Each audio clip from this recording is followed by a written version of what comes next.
That's not a comic book. Now that's a comic book. Hi everyone, welcome to another episode of Comic Reviews. I'm Sid Bar 2, and I've got a really big week tonight, and I just don't have the time. I've got like 10 books to talk about, including the trade, and it's just crazy. It's crazy. I got too many books this week. So I'm sorry if you wanted to come here live and I just started right away and you had to come backtrack to this part of the video, but I'm not wasting any time. So tonight we'll be talking about Adventures of the Super Sons, number 10, Black Hammer 45, number 3, Cosmic Ghost Rider Destroys Marvel History, number 3, Female Furies, number 4, The Green Lantern, number 7, Year of the Villain, number 1, DCEASED, number 1, Savage Avengers, number 1, Batman, number 70, and for Trade Talk tonight, we'll be discussing The Unbelievable Gwenpool, Volume 1, Believe It. Whew! I'm exhausted just talking about what we're going to be talking about. I don't even know how I'm going to do this. Alright. We start off with Adventures of the Super Sons, number 10. I continue to really just enjoy this book. I'm not going to try to sell anyone on it as like this great piece of comic book-ing that's going to like live on for years. It is really just a crazy, fun adventure, good time. If you like these characters, you'll like this book. And that's kind of what I've been saying the whole time about this series. The art gets maybe a little crazy here. I particularly like to just follow John Kent's hair as we play a game of Guess the Pro Tag. And it's really fun. We also get this cool flash to the future, the story being told, as we get an older John Kent and an older Damian Wayne talking to grandchildren about their adventures as boys. And that's like a cool callback to the Super Sons of Tomorrow story arc, if I'm remembering it correctly. So I really like that Tomasi's kind of putting his seal on this. He's really kind of connecting everything and seemingly wrapping it all up, which is really bittersweet to me. I love that he's kind of finishing his story, his vision that he had for these characters, but at the same time I'm getting less and less hopeful that we're ever going to get more Super Sons after this, unfortunately. Which is, it just sucks. Just all kinds of great banter and fun. The plot is really kicking up. It doesn't feel like there's any more meandering or misadventures to get into, and no more side quests. The side quests are done. We're in the final boss stage, and it's starting to feel really epic, really grand. So I like this scene where they drop in to fight the bad guys, and just the bickering is just. It's so on point. I love these kids. You guys bring this train in for a landing. Robin and I will handle our jobs. How do you expect them to hear you, dunderhead? I was trying super ventriloquism. No good? No way that's really a thing. You can't just throw super in front of words and expect them to mean anything. Oh yeah, what about bad? I'm grabbing the cube. Go take care of Luther and just be ready to super catch me. I just... Yes. Just anytime... John just has such a way to undercut Damian's bullshit. It's so much fun. I love their interactions together. Yeah, there was just a bunch of cool fighting and stuff. Again... Guess the Pro Tag with John Kent's hair is pretty damn amusing. He mentions that he spent most of his summer dealing with Rex Luthor and his gang of villains and everything. And so I guess that's John Kent's hair is supposed to give us the indication of how much time has passed. So yeah, I'm super enjoying it. This looks like a job for Superboy. Oh, that's great. I saw a Lego John Kent bootleg Lego, I should say, and I'm like this far away from buying that shit just because I'm going to look back on these past year or two of comics with the Super Sons book and just be very nostalgic for it. It's going to be a thing that I'm just always going to remember enjoying. I reorganized my comics. I've mentioned this a couple times on the show. I reorganized all my comics, and I got a couple short boxes and long boxes and stuff. A lot of my short boxes, 2 of them are my favorite series. My personal, like, these are things I'll go back to, I'll reread. Super Sons, the complete collection, the crossover event they did between the other books, the issue with the Hanna-Barbera crossover where they meet Dynamite, that's all in there. This is going to. I can't sit here and defend it as some kind of great feat in comic book storytelling or history or anything like that. It's not a Dark Knight Returns, it's not a Watchmen, but it's so damn fun, it's so damn enjoyable, it's so perfectly character focused that's all you really need. And so I think that's where I'll leave it. Great cliffhanger that kind of builds off of some of the side questing, so it makes the story feel more complete. And I'm both looking forward to the final 2 issues of this series, and I'm also dreading it because I've been really hoping that Bendis's age up isn't going to stick past this story arc he's working on. And there have been signs here and there where I think maybe it's not, but I'm pretty sure that's just done and over with at this point, and I don't know. I don't know what to do. Play a sad song. Alright, let's go ahead and move on. And we'll talk about Black Hammer 45, number 3. This continues to be something that I quite enjoy. It's got kind of cool moments and everything, but I gotta say, the art in the Black Hammer series has never been, like, drop-dead gorgeous. Has never been really, really great stuff, and that's kind of part and parcel with a lot of more creator-owned things. If they're creator-owned by the artist, the art tends to be really good, but sometimes the story can be lacking. Sometimes, not always. And then if they're creator-owned by a writer, then the art tends to suffer because they'll just get whoever they can get. And even though this is, of course, Dark Horse, it's still very much evident that that Jeff Lemire is putting a lot into this series. I think it'd be fair to say that Dark Horse is more just a distributor than necessarily a producer on this series. And for all I know, I could be talking out my ass. That's just the impression I'm getting, because maybe something about Matt Kindt, Kindt. Maybe something about his art is just really, really appealing to Jeff Lemire and Ray Fawkes, who did the story on this series. Ray Fawkes did the script, so that means Jeff Lemire probably helped with the plotting. Maybe something about this artist just really screamed, yes, this is the style we want for this story. This is just very reminiscent of something. But man, I don't see it.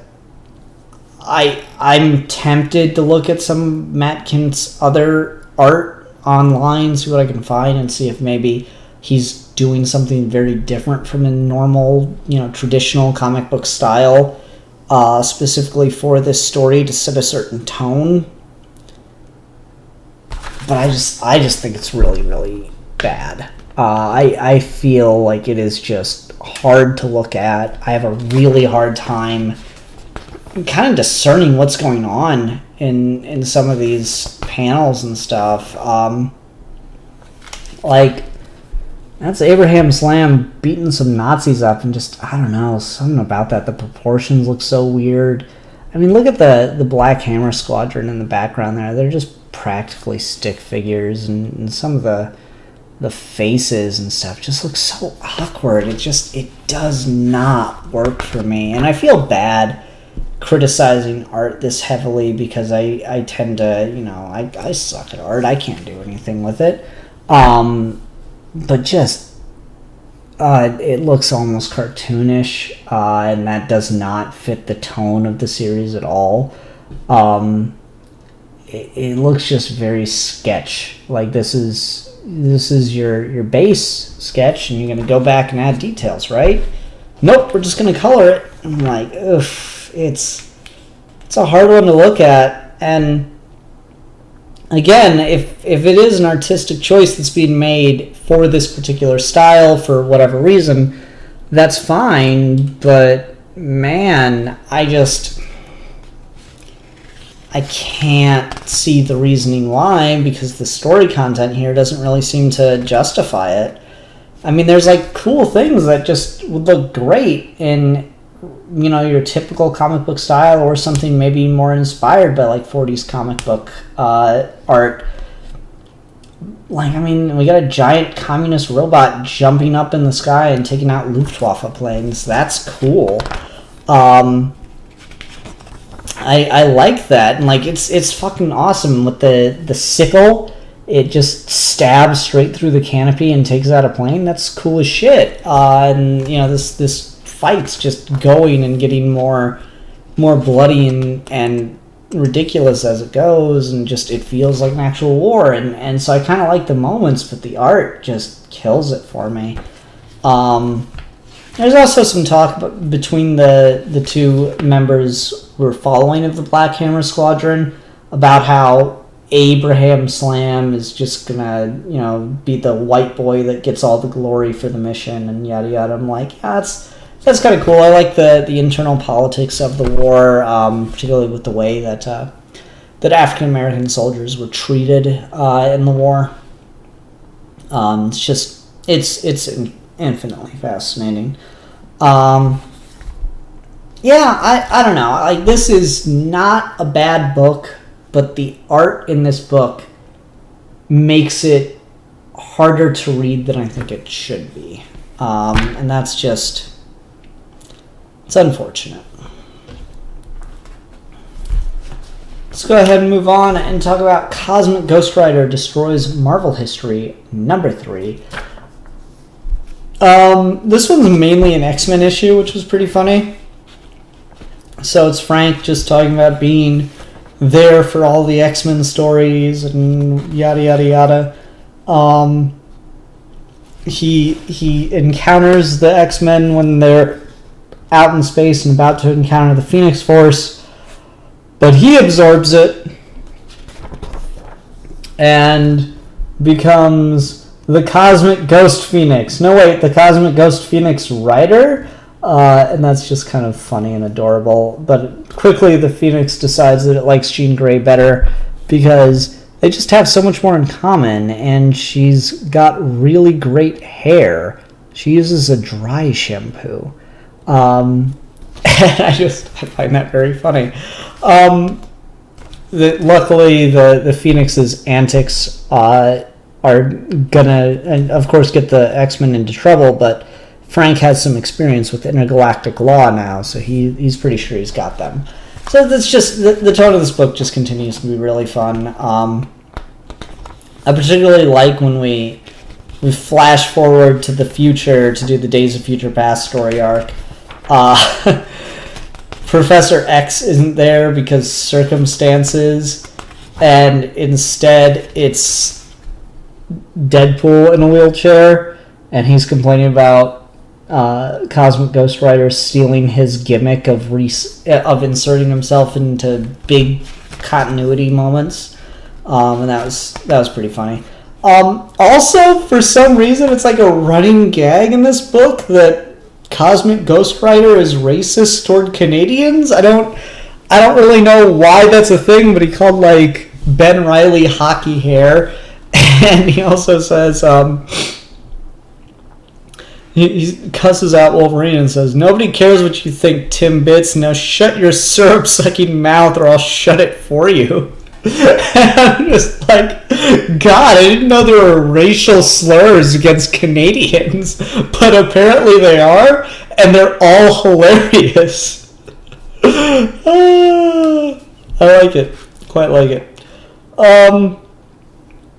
And then there's the bookend of the story, which is, Cosmic Ghost Rider Frank Castle interacting with his family members, saying that he's their Uncle Fredo and yada yada yada. But then Frank Castle comes home and he's talking to him. He's like, "Oh yeah, let's go out to the garage and have a couple beers." And then he's like, "Oh cool, yeah, this is a good plan." But then, he's actually not okay with this, and he wants answers about who this guy is, yada yada yada. So I like that. To be continued. Frank Castle versus Frank Castle. This is going to be bloody. I quite like that. It's a fun tease. It's kind of the inevitable thing. We wonder what he's going to tell himself. And, of course, if Frank Castle is the type who would listen to someone like the Cosmic Ghost Rider. Yeah. Just a fun series. I'm getting the hell, just such a good kick out of this. It's super fun. Yep. Continue on then. This is how we do it. Next up is Female Furies, number 4 of 6, The Escape of Mr. Miracle. And here we get like the some of the new Godsy history stuff. So, for those that don't know the origin of Mr. Miracle, he was born on New Genesis, but given over to Darkseid in an exchange of suns, which is where Orion comes from, in an exchange of suns as a peace treaty. And the reason Darkseid agreed to this is not because he wanted peace with New Genesis, but because he needed time to build up his armies, and he needed an excuse to go to war that would put New Genesis at fault. And so he had Granny raise scot-free in their orphanage, knowing that one day he would escape, nullifying the peace treaty, and allowing them to go to war. And so that's kind of the backdrop for this issue, as right out the gate, once we get to the present, we're still doing this really cool thing that I like, where the art is very Kirby-inspired for these flashbacks. Right out of the gate, once we get to the present, Scott tells Barda that he's running away, he's going to Earth, and he reminds her of what their lives were like when they were kids. And because he reminds her of that, she actually feels something for him and lets him go. And that causes her a bunch of problems.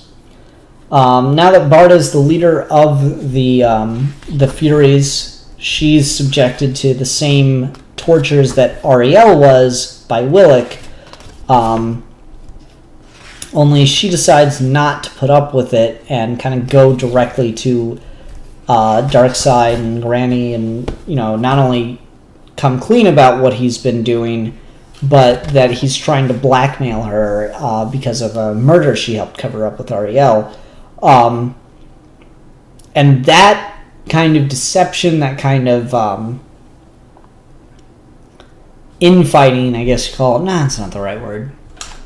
That kind of upfrontness and not willing to be bound in quote-unquote honor of Darkseid attracts Darkseid to Barda, and he determines that she will be the leader of the Furies. But this is all a manipulation because they all know that she's got feelings for Scott. So they plan to let Barda lead them to scot-free, which, once the Furies turn on Barda, because she's been saying the same things that Ariel has, sets that side of things in motion. And it's kind of like convoluted and complicated, but it works as you're reading it. It's a bit hard to explain, though.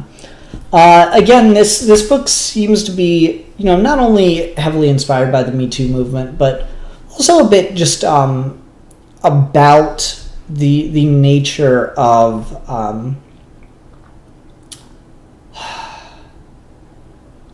the nature of infighting, the nature of oppressed groups assisting in their oppression.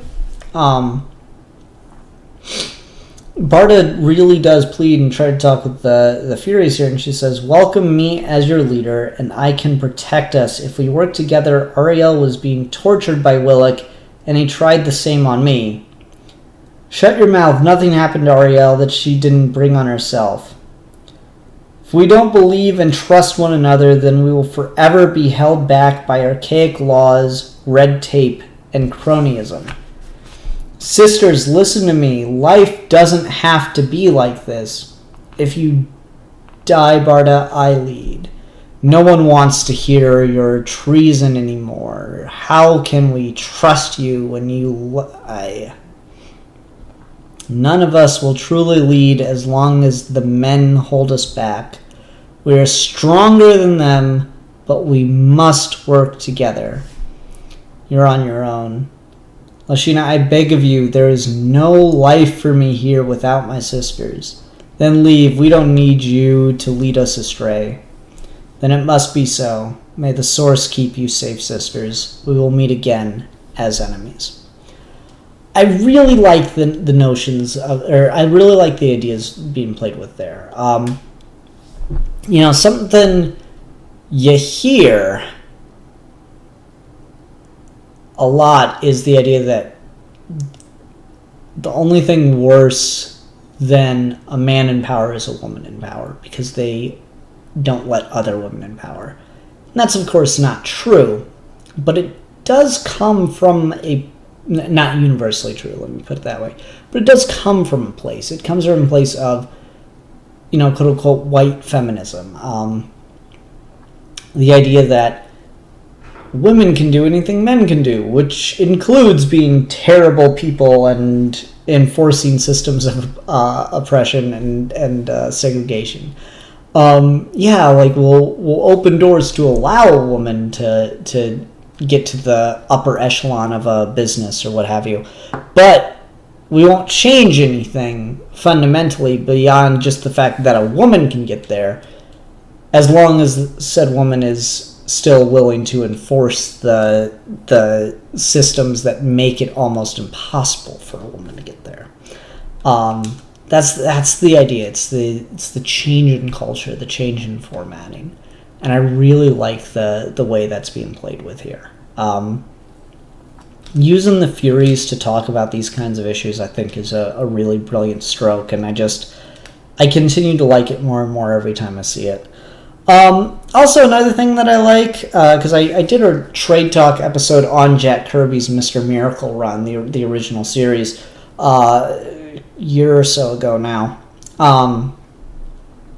And something that bothered me in that is okay, Scott escaped Apocalypse, and Barda came running after him.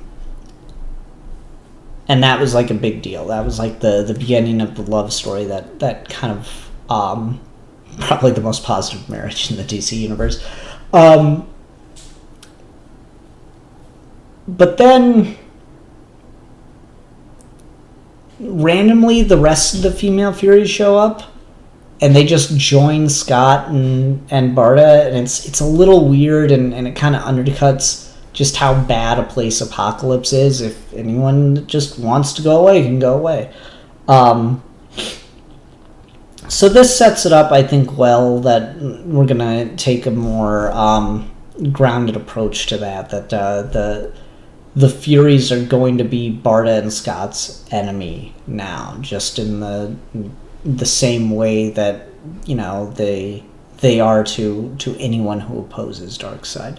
So I like that idea. I like the way this is being set up, and I like the connection that we see between Barda and Scott in this book. It makes it read really, really well, I think. So I'm quite enjoying that. All right. Next up on the docket is The Green Lantern, number 7.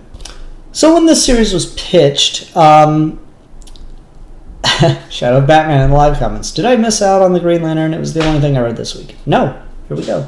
So when this was pitched, I was really, really excited because Morrison said it was going to be kind of a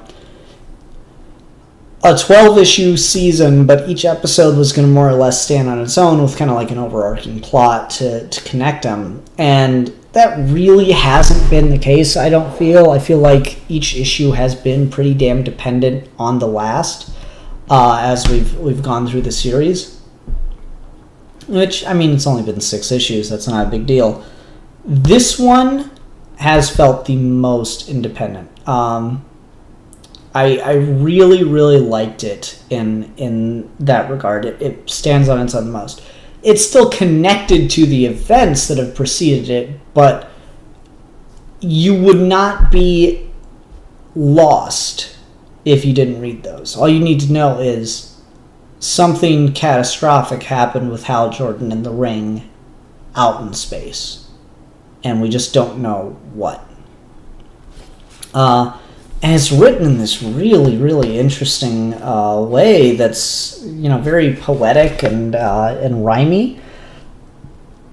And so you just get this whole story that's told in a very non-traditional comic book form about this girl and this city of emerald sands and ruins,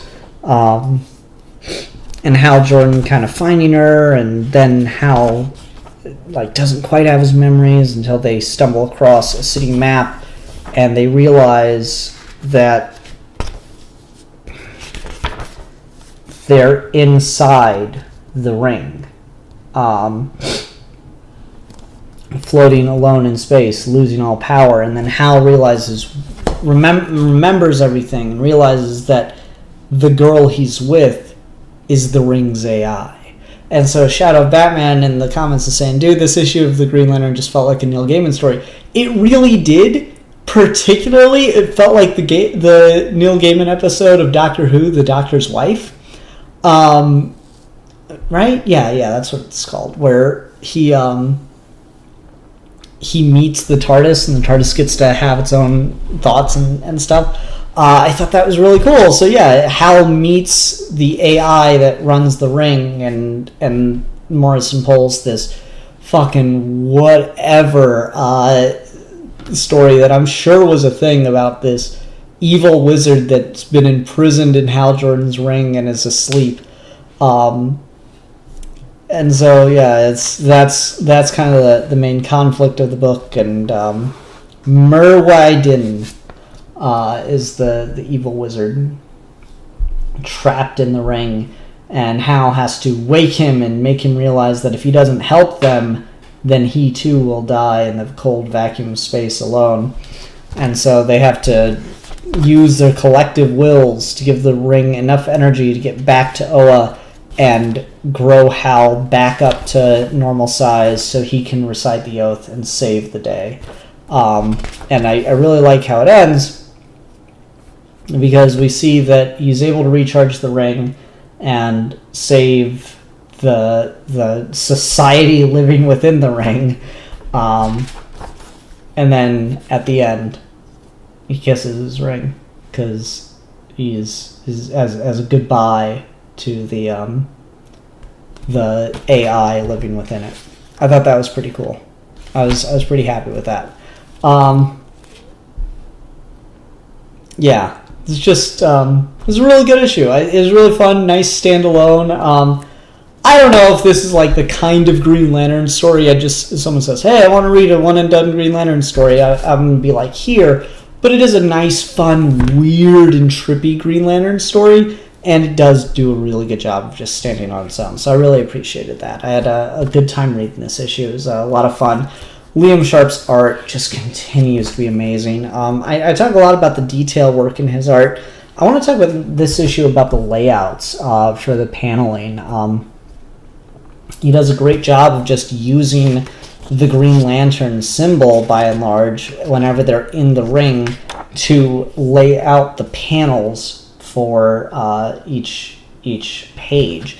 And I think that's a really brilliant way to demonstrate that. Just every panel gutter you see is part of the symbol, super zoomed in, all Batman 89 style. And it's just a great way to break up the panel and let you realize you're inside the ring. I thought that was a really cool way to get it immersive. And what's cool about it is it breaks that when you're not inside the ring. All the panels that take place like in space or above Oa or whatever, those panels don't have the styling of the symbol. They kind of break format and go to just your standard, comic book layouts of square panels and stuff. So I thought that was just really cool. I really liked it. Yeah, good issue. Nice solid story. Shadow Batman's all over this. In the comments, he says, I always felt that Hal had a strong relationship to the ring. This issue just confirmed and kind of expanded on that. And in regards to the Doctor's wife, right, I was waiting for her to say, hello, Hal, it's very nice to meet you. And we hear the oath a lot, and it's always satisfying and epic, but here it was beautiful. Yeah, the Green Lantern oath gets used. It's kind of like the go-to plot device if you want to create a big, bombastic moment that's going to be really cool and kind of turn the momentum of the story around for our characters or give us a big dramatic payoff. It's usually that's when you hear the oath. And so it's just, it was really cool to see that be used here in that way, but also the way it blends with all the poetry and such in this issue. I thought that was a really good touch. I quite like that one. Alrighty. Let's talk about DC Year of the Villain #1. Who the fuck wrote this? Doom, written by Scott Snyder, with art by Jim Cheung. Leviathan, written by Brian Michael Bendis, with art by Alex Maleev. Justice, written by James Tynion IV, with art by Francis Manapul. And DC Insider, Year of the Villain, blah, blah, blah. Okay. I did not like this. The fact that there are 3 writers makes a lot of sense, because I had very little sense of any connection in all of this. DC kind of did this last year too with DC Nation #0. That was the one kicking off all the events that summer, and I read that because there was a Tom King Joker story in there, and it was a good story, but it was still a standalone thing. You didn't have to know anything else that was going on in any of the other books for that to make sense. This was almost incomprehensible. So we start with Lex Luthor and the Legion of Doom killing some Secret Service guards and kidnapping the president. And then Lex fires everyone in his building, explains to Brainiac that he's uniting all the villains and he's got a giant plan, and some of the villains don't even realize they're already part of it. So Bane's whole plan in Tom King's run is just a part of Lex Luthor's plan. Okay, whatever. I'll give credit. It's a cool spread page. I like seeing all the villains together like that. That's neat. I like that Brainiac doesn't even failed to see the complexity of Lex Luthor's plan. And I was like, really? Yeah, Lex Luthor's supposed to be the smartest human, but Brainiac's been collecting knowledge from around the universe, so he should just be smarter than Lex. I'm sorry, 12th level intellect or not, that seems ridiculous that Lex Luthor can come up with a plan that Brainiac can't think of. I'm just saying. I try so hard not to just shit on Scott Snyder all the time, because I do admit I don't like his writing, but just really? That's just giving way too much credit to Lex Luthor, and it's kind of undercutting Brainiac. I'll be a little fair. I don't really know how you put Lex and Brainiac on the same team and have them work. That's kind of just a weird holdover from the Legion of Doom stuff. But yeah.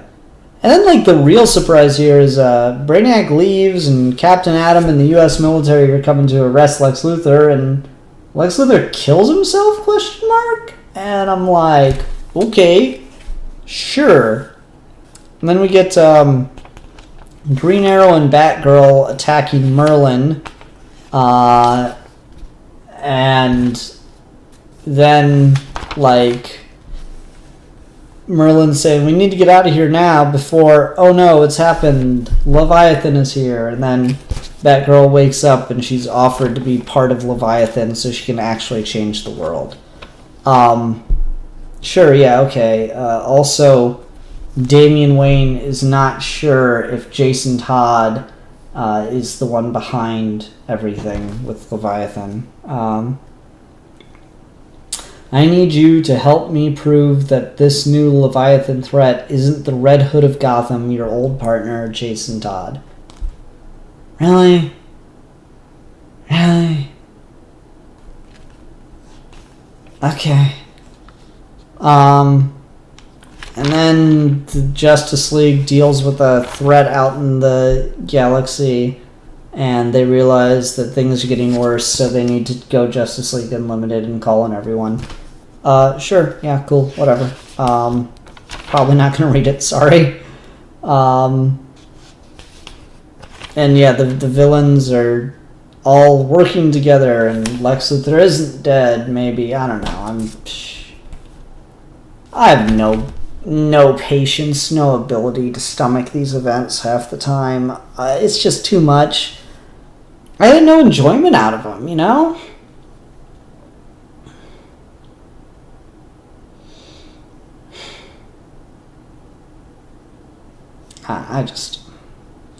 I lose all interest in these big, like, multi-book events that are gonna change the DC universe forever. Just never do it for me. Same for Marvel. Nothing. No interest. Alright, let's go ahead and move on. And talk about DCEASED #1. The end of everything starts here. So I picked this up because I actually do quite like Tom Taylor as a writer. I really enjoyed the Batman Annual #3 he did, and I also really like, I like a good amount of what I'm reading in Injustice right now. So I was kind of interested. You know, he seems to be getting these projects for DC. It's like, oh, okay, so it's off in its own universe, own continuity, and everything goes wrong. Now write it, Tom Taylor, and he seems, I guess, do what you're good at. And so the premise here is that Darkseid tries to get the anti-life equation via Cyborg and the parts of the equation he already has, but then they need more information, so Darkseid summons Death, the Black Racer, and uses that to try to complete the anti-life equation, but unfortunately, putting Death in it makes the equation go wrong, so instead of the anti-life being, you know, zapping your will and making you just a thoughtless zombie that does whatever you're told, it makes you a thoughtless zombie, literally, and that instead of doing whatever you're told, you're just this infected rage monster kind of thing. And so the first person to fall victim to it is Darkseid, who immediately starts trying to rip out his own brain, and he jumps into the fire pits of Apocalypse, dying instantly. So we're at this point where it's like, it's kind of dumb, but it's kind of cool. And then Cyborg is transported back to Earth, and he unintentionally immediately spreads this new variation of the anti-life equation, which can infect people through technology and through blood contact. So instantly, millions are already affected, and Superman's just barely able to stop Damian Wayne, John Kent, and Lois Lane from being infected too. But Batman doesn't look so lucky as he goes upstairs to check on Alfred, Dick, and Tim. And Dick and Tim are already infected, and Bruce gets attacked by them as he tries to fight him off to save Alfred. And so it looks like Bruce might already be infected. We shall see. That's a hell of a place to start. But shall we see?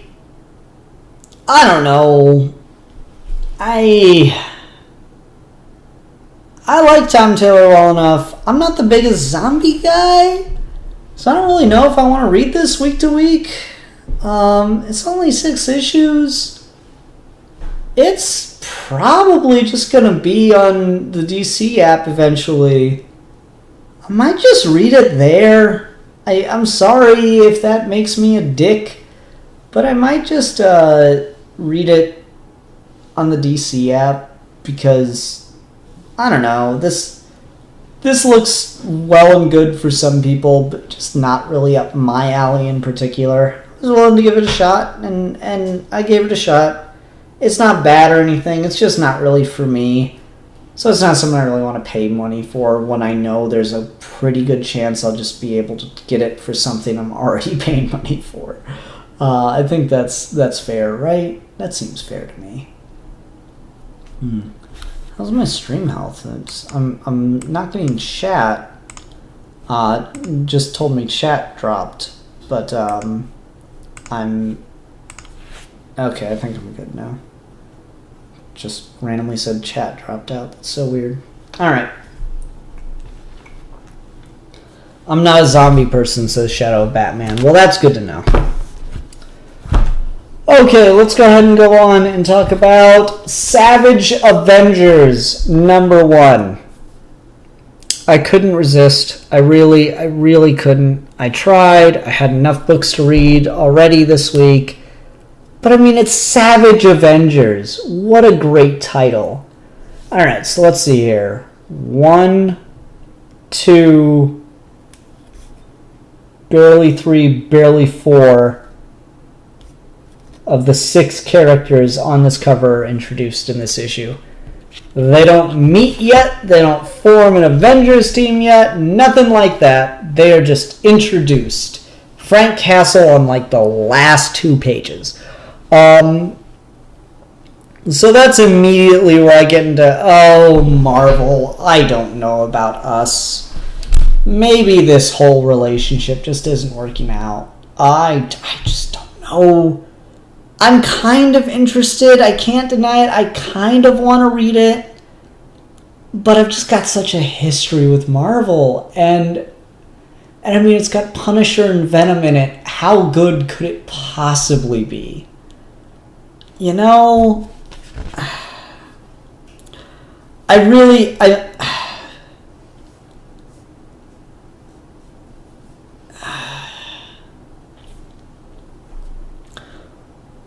how many issues should I give a Savage Avengers series?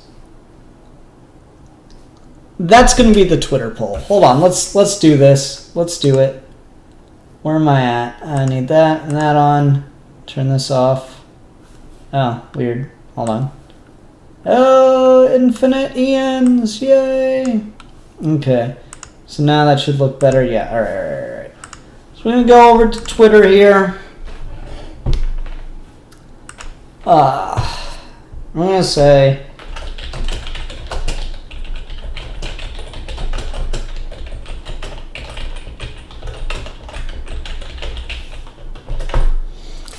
How many issues should I give Savage Avengers?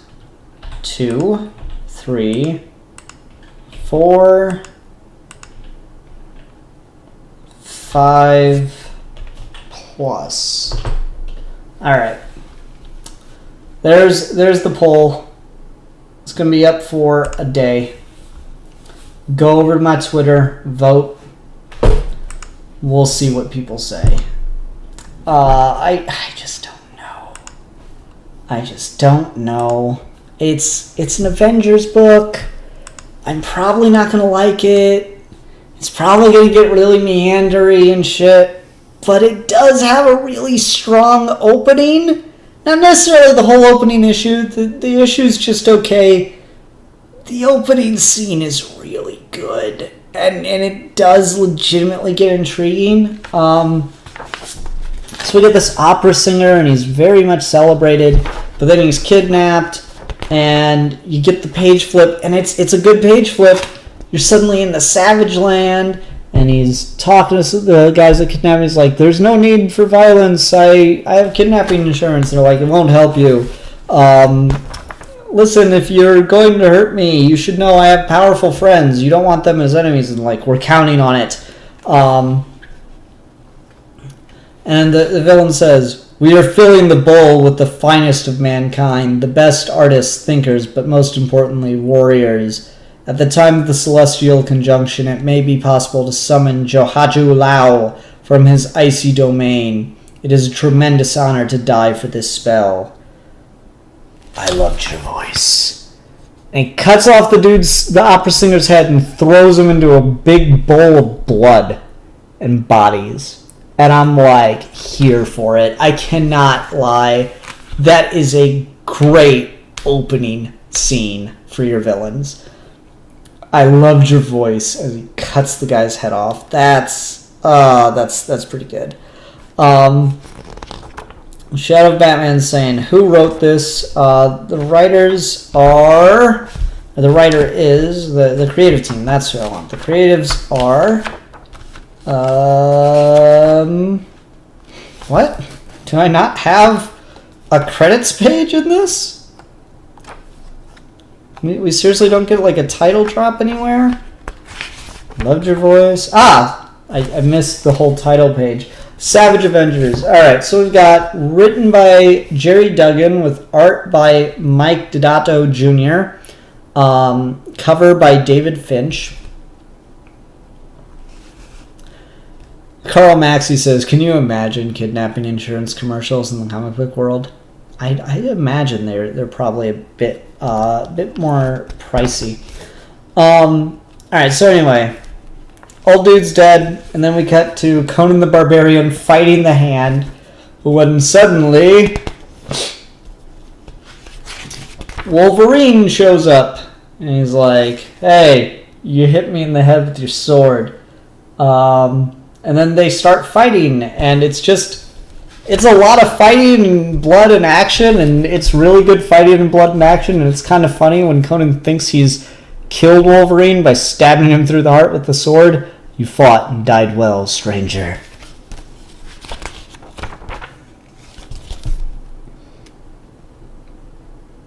Sorry. I ain't dead yet, bub. They fight some more, and fall down a cliff, and fight on their way down the cliff. And then they crash into a pub, and Conan gets up, and he takes a barrel and drinks and pours some on Wolverine, and suddenly they're friends. And I kind of love it. I kind of love that. So that takes up a good majority of the book right there. Then we cut to Brother Voodoo, who is interacting with the Hand, but he is kidnapped and brought to the bowl. Meanwhile, Conan the Barbarian is after a wizard's amulet, and it looks like he's going to run into Venom probably in the next issue. But Brother Voodoo is brought before the Blood Bowl people, and they explain their evil plan to summon their evil god. And Wolverine's there to try to save Brother Blood, but he can't get to him in time. And then they reveal that they've also captured some coffins. But for what purpose? We need living blood. And they say, these corpses are bait for a warrior who has shed more blood than almost any other man. Cut to the Punisher visiting the graves of his family. The empty graves of his family? The powerful blood our spell requires will seek us out. prepare to exsanguinate? Does that mean to, like, drain of blood? The Punisher. And Carl Maxey is in the comments saying, it feels like an edgy 90s comic. It really does. It really does. I cannot tell a lie. I can't help but kind of like it, but I can't help but feel like I know I'm going to end up being disappointed by it because it's a Marvel comic, and I just don't know with this series with these guys. You know, I try and I end up nothing but disappointed.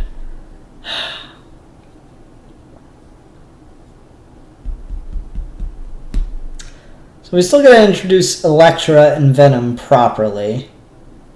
And then Brother Voodoo's dead, so who's going to be...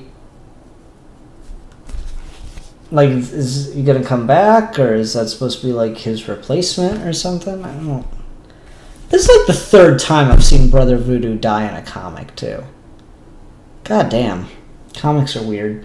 Alright. That'll do it for that one. I think I'm good. Let's go ahead and go on.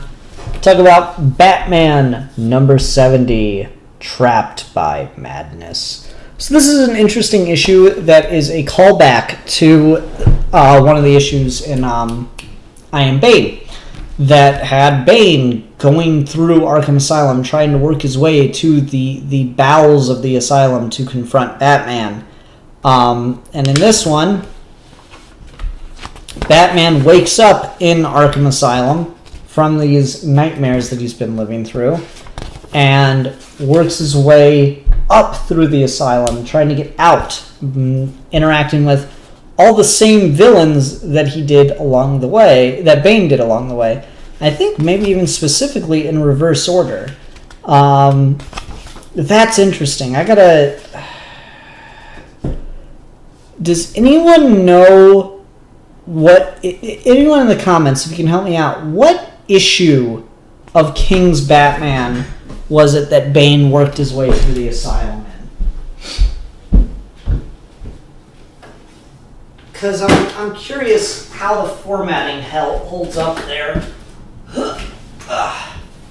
King's Batman got its own comic box as well, actually.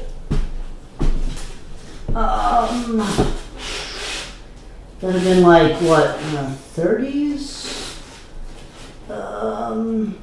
Annual number 2. Rules of Engagement. War of Jokes and Riddles. It was post...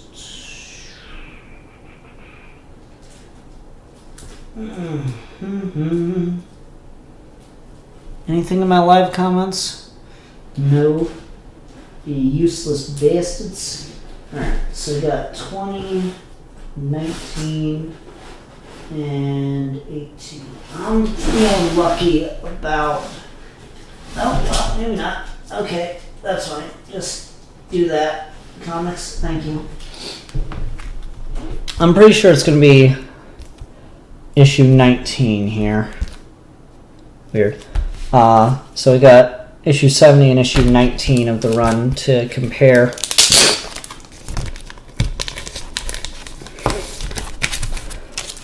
So, in this issue... Yes! I was right. Okay. In this issue, it starts with Bane confronting, or walking past Maxie Zeus. Then he confronts Two-Face, followed by Solomon Grundy and Amygdala. And then we go into Dr. Crane, aka Scarecrow. Next comes Mr. Freeze. And then we've got Firefly, Black Spider, Flamingo, Man-Bat, Zaz, Mad Hatter, Dr. Phosphorus, Hush, Copperhead, Calendar Man, who does a fake suicide, and then the Riddler is the final villain that Bane interacts with. In Batman number 70, we start with the Riddler, and then Calendar Man, and then Yeah. Hush. They're not named here, so it's harder to tell. Dr. Phosphorus, Mad Hatter, Zaz, Man-Bat, Flamingo, Firefly, Black Spider, Mr. Freeze, Scarecrow, Solomon Grundy and Amygdala, Two-Face, and then he walks right past Maxie Zeus. So there's a nice little formatting trick for you. I think that's pretty damn good, pretty damn clever. Man, it's crazy to think about how many issues we've gone through in this run, because I Am Bane does not feel like that long ago to me. So yeah, so we've got the reverse of Bane's struggle through Arkham, quite literally reversed. I think that's really clever formatting work from King there. Man, the art is so much better in this one, though. David Finch is hit and miss for me. He's not like... I know some people just can't stand David Finch, but man, this art just looks so much better. It's just kind of crazy going back and forth seeing that. Who's the artist on this one? Mikhail Yanin. Yep, that'll do it. So anyway... What's interesting here is Batman also feels very much like he did in I Am Suicide in the beginning issue of that, where he kept repeating the same phrase over and over again, directing it at Bane, even though we weren't sure if Bane could hear him.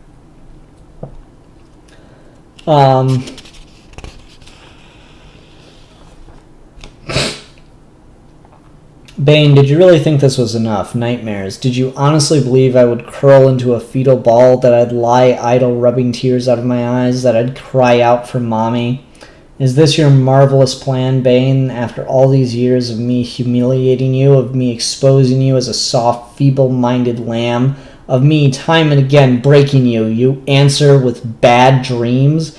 Do you know what my life is? Do you have any conception what I have gone through? How many I've lost, how many I've hurt? You challenge me with nightmares? I live the nightmare. Bane, why can't you understand?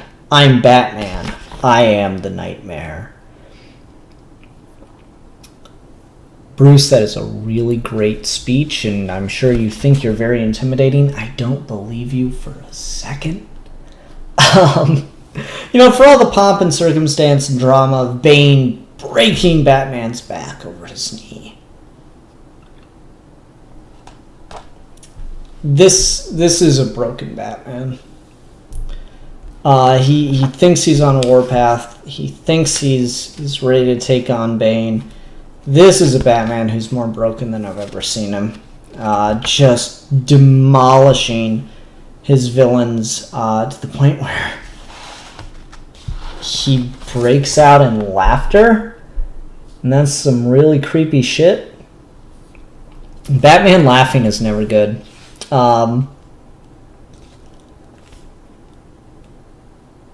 Yeah.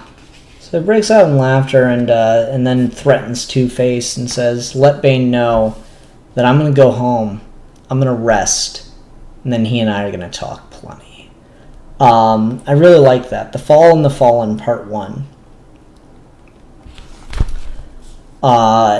Yeah, that's got a nice flow of events. It really is making the nightmares pay off, because it's attacking Batman in a very personal place, which is always a really good place to take those kinds of stories, and I really appreciate that for Batman.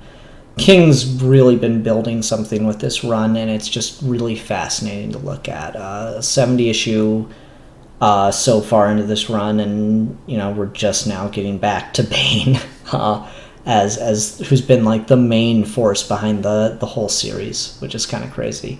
You know, yeah, you think about it, from issue 1 to issue 70, Bane's been in the background causing all the problems. Like, they had a... I'm trying to think. Okay. Batman comes to Santa Prisca, and feigns getting captured and defeated by Bane as part of his wider plan to steal back the Psycho-Pirate. He then defeats Bane with the help of Catwoman. Then Bane comes to Gotham to try to get the Psycho-Pirate back, bulldozes his way through the city and the asylum, and again is defeated by Batman, locked up in Arkham. Then we've got issues of this run that seem to be moving on past Bane. We've got the War of Jokes and Riddles, we've got the wedding stuff and its lead up with the rules of engagement. And then the wedding doesn't happen, rather. And we get the reveal of what Catwoman's been doing.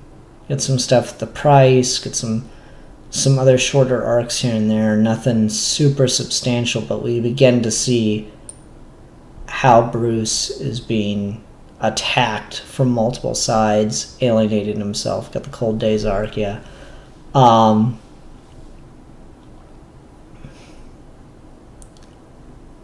So yeah, really the whole series has been just revolving around Bane trying to get a win on Batman. He starts out looking like he's defeated him, but then it ends relatively quickly.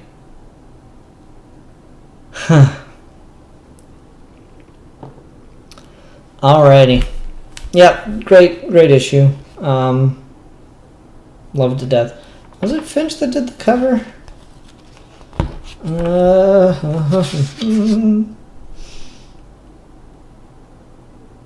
Andy Kubert did the cover. Okay.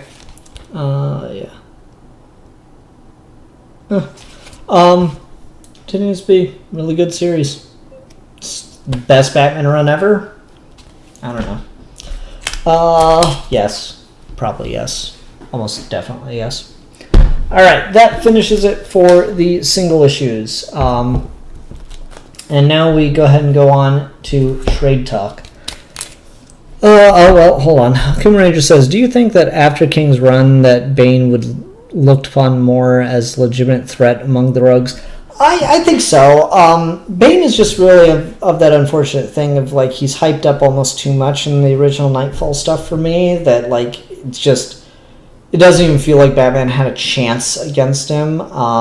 So, like, he feels like too perfect a threat that, like, there's no way Batman ever could have won. And then the writers just didn't know what to do with him after that.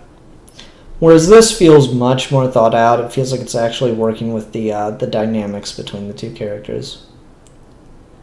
Yeah. All right. Go ahead and go on to Trade Talk. Hi everyone! This week on Trade Talk, we're talking about The Unbelievable Gwenpool, Volume 1. Believe it. This, among a couple other books, was sent to me by Simeon the Vacuuminator Scott, so thank you for that, Simeon. Appreciate the gift. Though, I'm going to come out the gate on this one and just be brutally honest.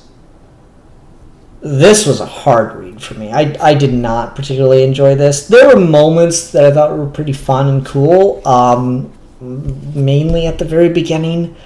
So the premise of Gwenpool is she's a girl from our universe who got sucked into the comic book universe of Marvel and just doesn't care.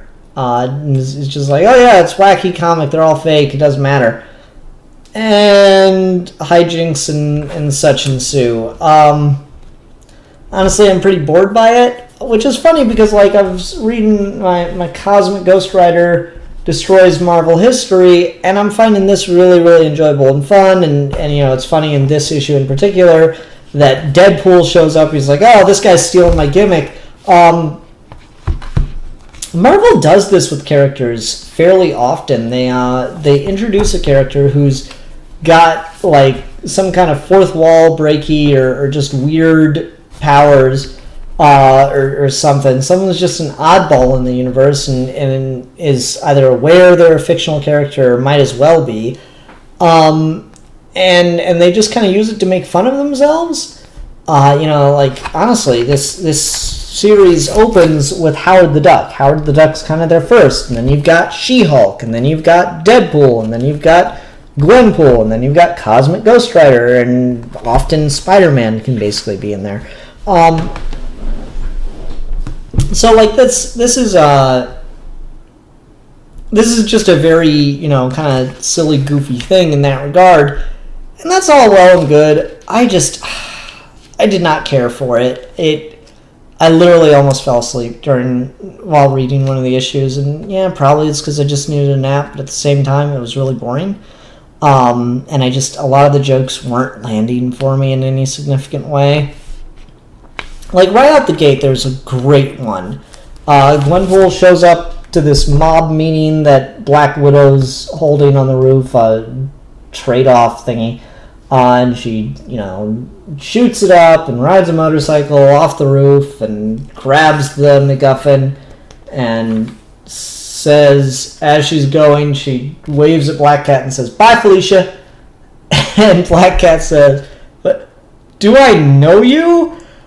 And that was funny. I laughed. I got a kick out of that. And that's, it's right at the beginning of the book, so I'm like, okay, yeah, maybe this will be kind of fun, kind of good. It just, nothing worked for me after that. Like, I read this and I was just exhausted by it. It's got that formula of joke after joke after joke, and then I just don't care. She just runs around trying to shoot Howard the Duck after this, and her whole justification's just like, oh, you're just a fictional character, you'll be brought back to life next week or something anyway, it'll be fine. And that's kind of her justification for not caring about what happens in this world, or for being kind of reckless and crazy, and just loony. And I don't buy it. I know that's probably a little silly, but like, yeah, she's young and a comic fan or whatever, so she knows how all this universe works. Sure, that's fine, but like, she's too reckless. I don't buy it. Like, this just doesn't feel like what you'd do if you suddenly found yourself in the fictional Marvel universe. Like, oh yeah, I'm a normal person, so I know everything, so I'll be fine. No, like, there's an alien invasion every week. Shit goes wrong like crazy. You're probably in more danger because of how much you know. And so the like reckless abandon thing just did not work for me, and I just didn't find it endearing. It just felt kind of annoying and kind of goofy, but not in a good way. Like, there's a moment where she needs to sneak onto a secret thing, so she gets a touristy helicopter ride and then just jumps out of the helicopter. And I'm like, I know it's a fictional universe, but you can still die, right? Like, there's at no point do I feel like she doesn't think she'll be hurt in this universe or something. And it just gets kind of ridiculous. She's kind of operating under the assumption, well, I'm obviously a good guy, so therefore nothing bad can happen to me and stick. And like, that's kind of, to some extent, funny, but at the same time, I was just, the joke wore thin on me really, really fast, is all I can say. So yeah, I really don't have much to say about this volume as far as the story goes. Art-wise, there's some stuff I quite liked. Whoever decided, I don't know if it was this artist, if it was this team working on this book, or if this is like more of an established thing in Marvel and I just read such little Marvel that I didn't catch it, but whoever decided to give MODOK a mohawk is a fucking genius, and I love that. Artistically, stuff is fine. The art style here is pretty, kind of a mix between what I'd call a more typical comic book and more of the cartoony, like, fun stuff. It's got a nice art style. Nothing that blew me away, but also nothing that that distracted me or I felt was overly done or underdone or anything like that. Just kind of fine, just acceptable. Definitely fits the material. The art doesn't seem to be at odds with the book itself. Doctor Strange shows up for an issue to basically just like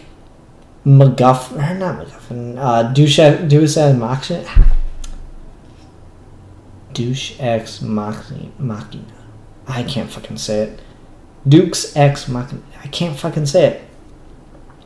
Doctor Strange shows up to magically fix a bunch of her problems for her, and I guess that's fine. Though the problem seems pretty artificial since MODOK demands that she have a social security number and banking information so that he may pay her.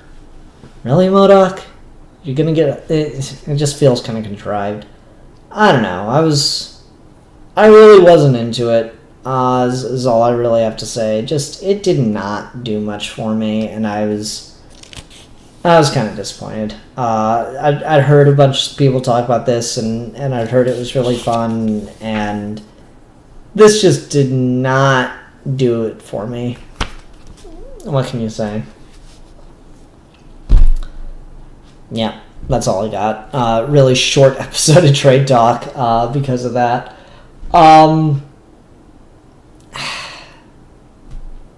That's it. Alright. Everyone, thanks very much for watching. Until next time, bye! And everyone, thanks for coming for comic reviews. Sorry this episode was so rapid fire, but like I said, I had a lot, and I got some stuff I need to get done. So, hope everyone had a good night, and until next time.